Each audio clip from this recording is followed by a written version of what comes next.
Happy Tuesday. I'm going to stay in the book of First Corinthians. Yesterday I read some verses out of chapter 1, and it talked about worldly wisdom versus godly wisdom or heavenly wisdom, however you want to say that. And today I'm going to read out of chapter 2, and I'm going to start in verse 7, and I'm going to read 7 through 16. What Paul is talking about here before what I'm about to read is he's telling them, I have never had to use fancy words or clever speech to persuade you. That's how the world works. We speak through the Holy Spirit, or the Holy Spirit speaks through us, makes more sense. So that's what he's trying to tell him. I don't know if he's trying to defend himself or what, but if he is, he is, and that's understandable here. So I'm going to start in verse 7 here.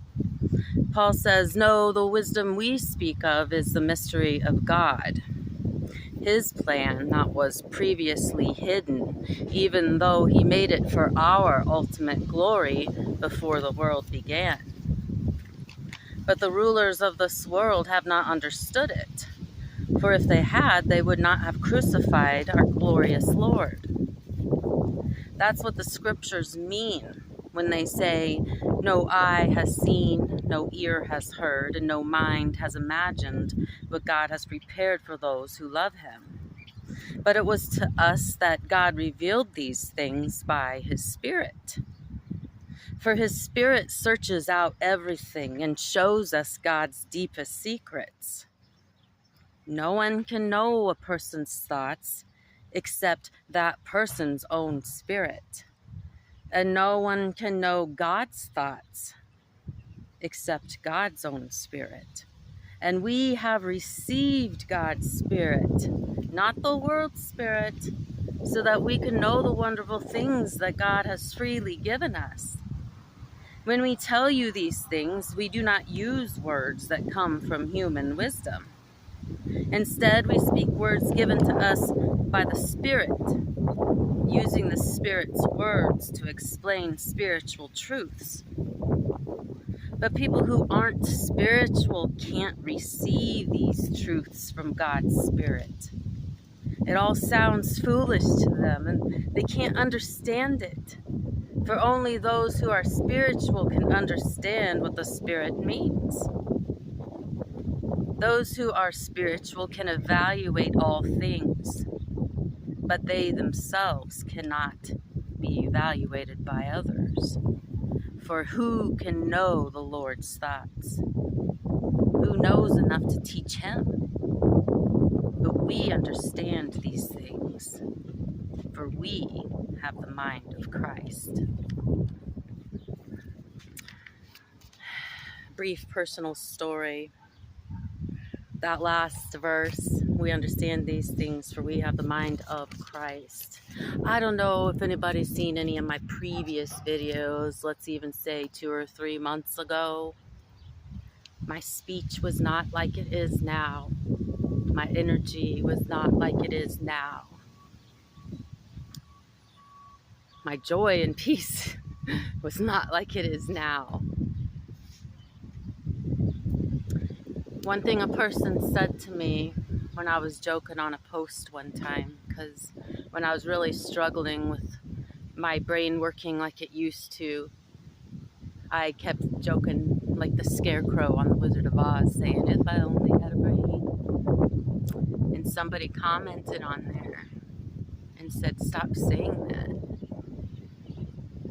You have the mind of Christ." So I started telling myself that. That's all it takes, is believing what you're saying. And even if you don't believe it to begin with, just say it.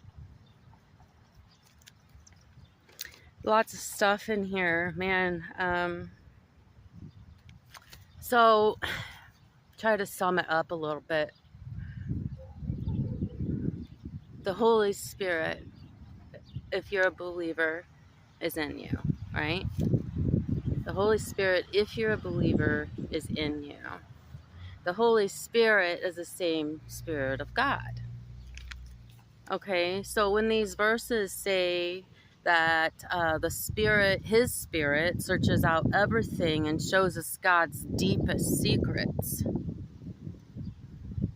that Spirit that's showing us God's deepest secrets is in you already, if you believe. It's in there already. Clear your mind and just keep seeking. Keep seeking. He will not leave you hanging. I mean, you're probably going to have to be patient, but that's part of the whole process, building your trust.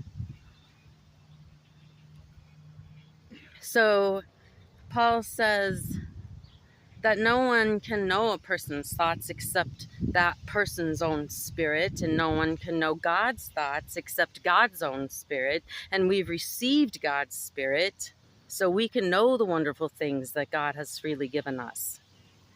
It's inside of us already, is what he's saying. The mystery of what they're talking about is Christ in you. I don't know why people don't want you to know that. I want you to know that because it changes your life. You have all you need when you know that.